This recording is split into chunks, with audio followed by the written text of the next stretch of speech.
communication, the castle on the hill up here, Century Insurance, recognized this, back in the 70s. They wanted to build that in Boston, but land, labor, capital is cheaper here, and now access is even beyond what they expected because we didn't have the microchip when they built that like we do today. So there are things you can do to encourage non-metropolitan or micropolitan development. Sir. I had two questions. Nice and loud. I had two questions. One was why, or I guess it's probably not ignorance of, is there like an adoption process of the I can't pronounce it, the housing?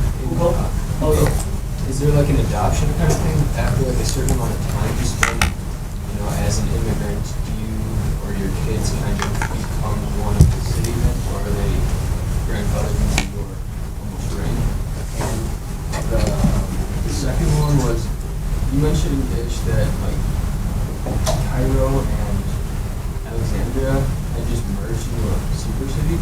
That's the extension of the city edges, whereby the economies begin to become one, similar to metro areas here in the U.S. citizens definition. I see. So they actually kind of like incorporate each other. No, like physical? No. It's in terms of economic activity. I see. Did you hear the first question in the back? About the Hoku? Yes, Hoka. Hoka. Yeah. Can you become, you get a permanent residency eventually? Exactly. Okay. The Hoka status used to be a very rigid system. It's almost like a lifelong status that's determined at a person's birth. So it's very hard to change a person's Hoka from rural area to urban area, or even from one urban area to another urban area. It's very hard. It used to be very hard. Nowadays, the government is trying to loosen that restriction. And there are different approaches. That depends on the local government. The local government now has actually some kind of authority to determine how they want to handle this. So one of the early approaches by some southern cities is called a point system. It's something like similar to maybe what the Canadian government is doing, a point system. That is, you accumulate a certain number of points. Based on your education, credential, work experience, employment, and global opportunity, and if you are above a certain threshold, then you'll be eligible to change your Hoka into the destination city's Hoka status. So that's one path. And the other approaches that is being done by some local governments is like the permanent residence. That's kind of the thing that's being done in the United States. Permanent resident, that is, you almost have the same entitlements as the citizen, except for the right to election and some political rights. But for many of the other rights and opportunities, it's almost equal as. But there is this is a kind of a piecemeal approach, one step at a time. Only certain kind of people, based on like education, employment status, and how much time they have been living in this destination city, then people will decide whether they are eligible or not to obtain this sort of permanent residence. But this is still in the development stage, being experimented by different cities. So things are being loosened right now. It's becoming more flexible, and the government is actually hoping to grant all the urban residents this Hoka status by the year 2030. So at that moment, maybe the definition of local population will be gone, will be extinct, because the Hoka status is going to be not that relevant anymore. But right now, it's sort of in development. What effect has the one-child policy had on the rates of urbanization in China? Does the lack of having any brothers, sisters, cousins, aunts, uncles in your hometown increase the likeliness that you're going to go out to a city? The one-child policy. Correct. Oh, yeah, that's actually very relevant. The one-child policy actually is mainly for the cities. This family planning policy in China, it used to be conditional on whether you're in the city or in the rural area. If you're in the rural area, it's not strictly one-child policy. It depends on the gender of the first child. If you're in the rural area and your first child is a girl, you would actually be allowed to have a second child. So, but still this has an impact on this migration movement because, well, there's several dimensions. One thing I can think about immediately is this educational achievement by the new generation. It used to be in the past the household size in the rural community is actually bigger because of the family planning policy was not implemented 30 years ago. So the household size in each family was bigger than it is now. And that means the resources for each individual, for each kid, is actually lower. But now the household size is smaller and there's only maybe 1 or 2 kids in the family, so they actually have more opportunities to receive more education. And this is actually something positive for the welfare of especially the girls. They actually have more opportunity to receive extended education rather than being sacrificed for the other kids. So now you can see this increase of human capital among the migrants in the new generation. Thank you.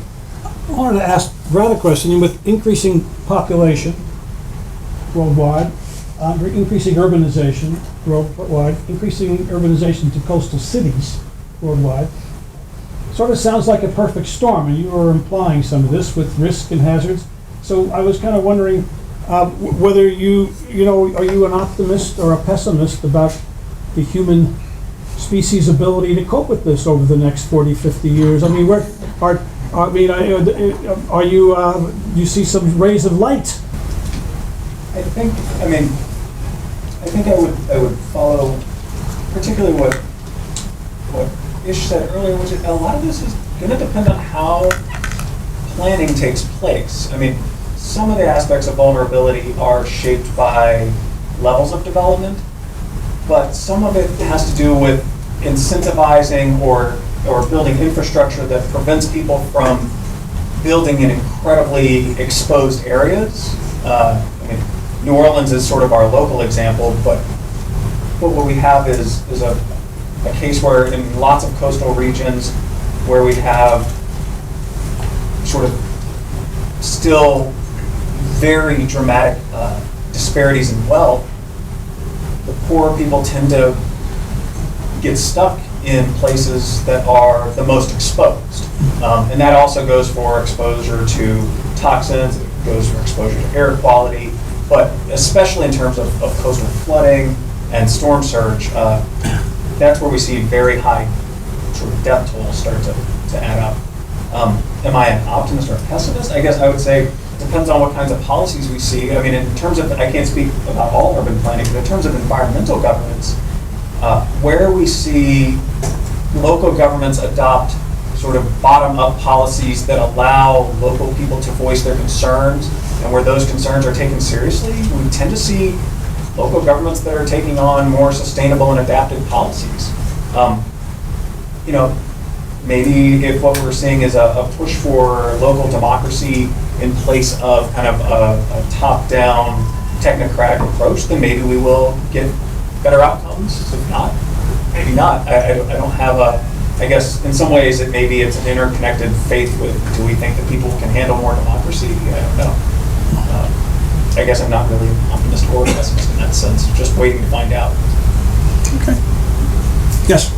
Professor, do you see changes coming from these climate policies that are being put through with China and the United States over the past week affecting climate change at all in the next 50, 100 years?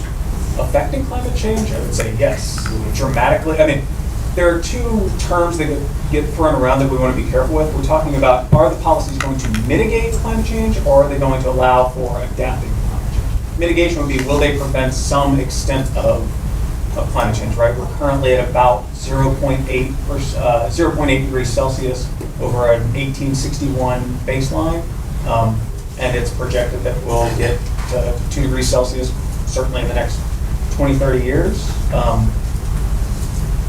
All of the assumptions of what I study are based on a 2 degrees Celsius plateau.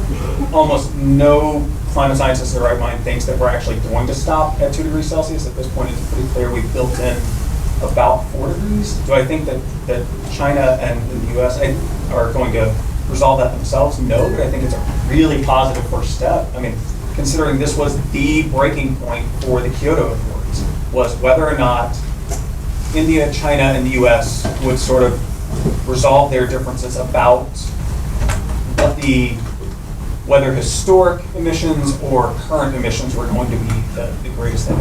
And I mean, right now it's unclear. India is starting to move towards greater coal development. And if that happens, it could change the dynamics dramatically. But China seems to be making a concerted effort to move over the course by 2030 to move pretty rapidly towards at least stopping, plateauing their emissions. So I'm hopeful on that count.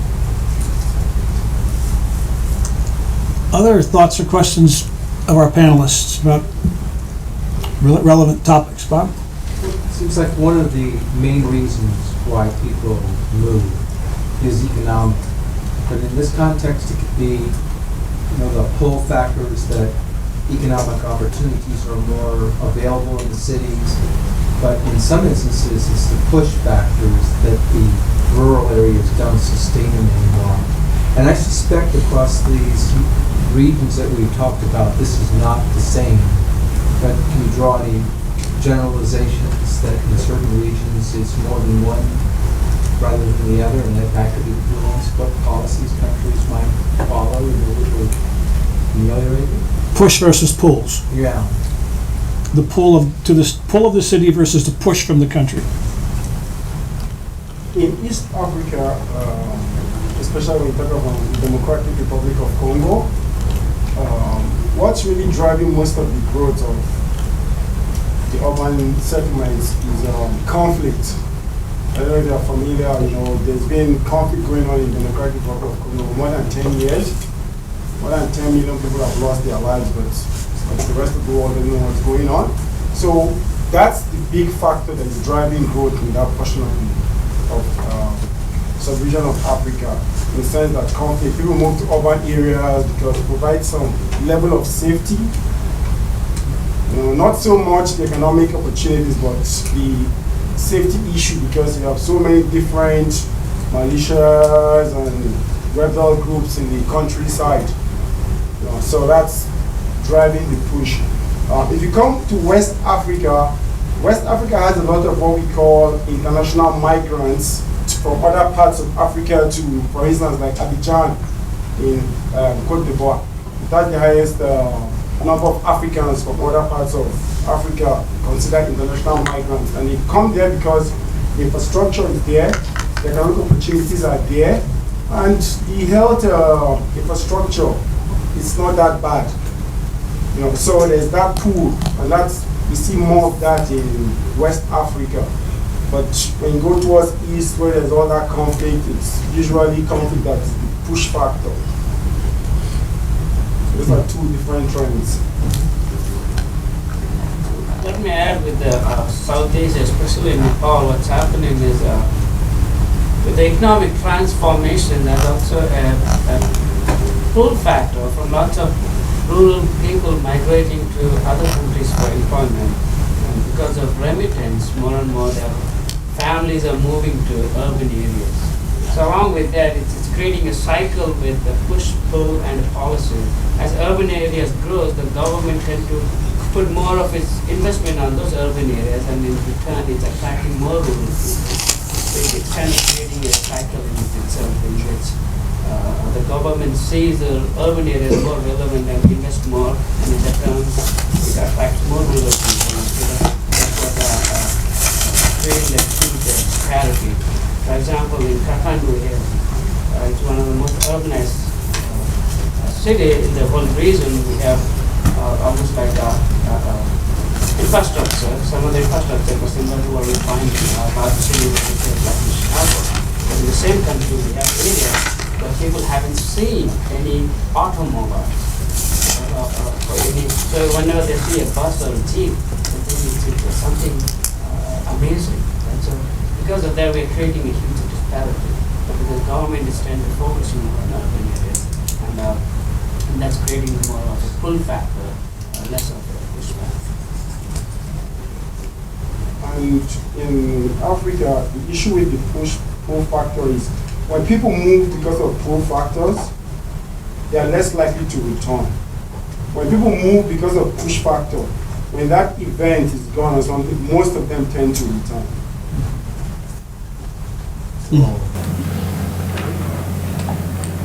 China's population movement is similar to what you described in Africa and South Asia. The push-pull, but it's more than that. One aspect is the generation of the migration flow. And I think both are relevant. And that's at the beginning of the stage. The next stage is, well, in the first stage, the economic disparity is definitely the number one reason, economic. And in the second stage, it's more about the perpetuation of the migrant flow. Because after you establish this momentum, and then you just continue. And there's a lot of population in the city that come from the same origin place, from the same village, from the same province, speaking the same dialect. They have this sort of enclave, not ethnic, but migrant community in the city. It creates this kind of a magnet for additional migrants to join them. So that's another phase. And now the new phase is return migration.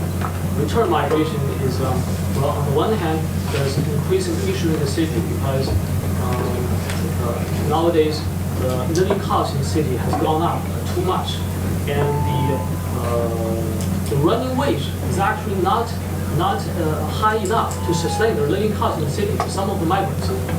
That is why in the nowadays we can see many manufacturing jobs have moved actually into Southeast Asia from China because the labor cost has gone up, and so the wage is not high enough for them to live in the city. So it's actually easier for them to move back to their hometown in some cases. And then at the same time, there's government policy from their hometown governments trying to encourage them to come back. And there's various kinds of tax credits, maybe funding to encourage that movement. I think this trend has been rising for a while now. I know one pushback to that comes up when you mentioned Mexico, which was brought up earlier. So, you know, we signed a treaty with Mexico and Canada in the early 90s called NAFTA, the North American Free Trade Agreement, which means that goods travel between Canada, US, and Mexico. Because don't forget, Mexico's in North America. Duty free. We used to charge taxes or duties on Mexican goods coming in to protect our workers. So garments, for example, we used to have a big tax before NAFTA. Now we don't. So we've lost a lot of garment jobs to Mexico and other places. But our corn goes there duty free. And nobody can grow corn like us. So we have, plus it's subsidized heavily by the government. So with our corn just flowing into Mexico, into states like Chiapas, which used to be a corn growing state, they can't compete. They can't sell their corn. They can't compete with Iowa farmers, you know, these massive farms and massive equipment and other technologies, including chemicals. So, you know, a lot of folks are leaving Mexico, states like Chiapas and elsewhere, because their products can't sell. And they're coming into Mexico City, which is, I think, one of the world's largest cities, at about 30 million, maybe 35 million in Mexico City. I've heard 30 million. The population of Canada, our largest state, is 35 million. Give you an idea how big Mexico City is. And then they come up here. And what did the news say today? We have something like, is it 11 million illegals in the States, 12 million illegals in the States, and President Obama is supposed to tomorrow do something about that and give them the right to work or whatever. But our trade policies are encouraging some of that migration because you can't make a living in Chiapas, and Mexico City is so doggone crowded and there's a lot of unemployment. But there are jobs in Wisconsin and Pennsylvania and in Minnesota for Mexican immigrants, legal or illegal. So it's worth the chance. And a global trade, global free trade, often has this kind of very indirect impact that you don't think about. Like they're coming up here just because they want to come up here. No, they're being pushed up here by things like free trade policies. Time for one more question. Yes? I have a question. I'm curious about the cities that they have built in China that no one lives in. These are cities that have been built. They have built a lot of houses. Now, some of those houses are expensive.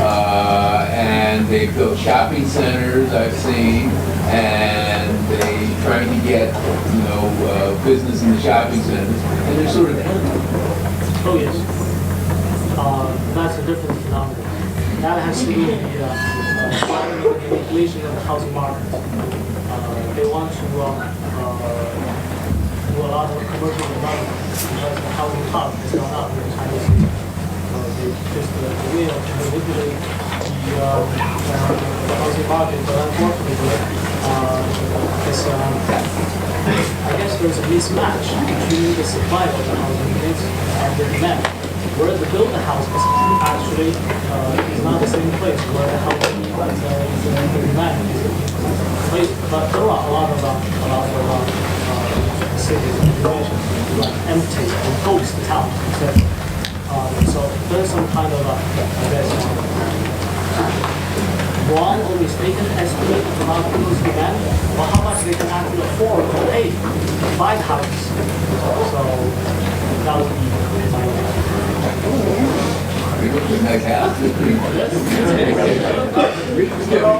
Thank you very much to our panel.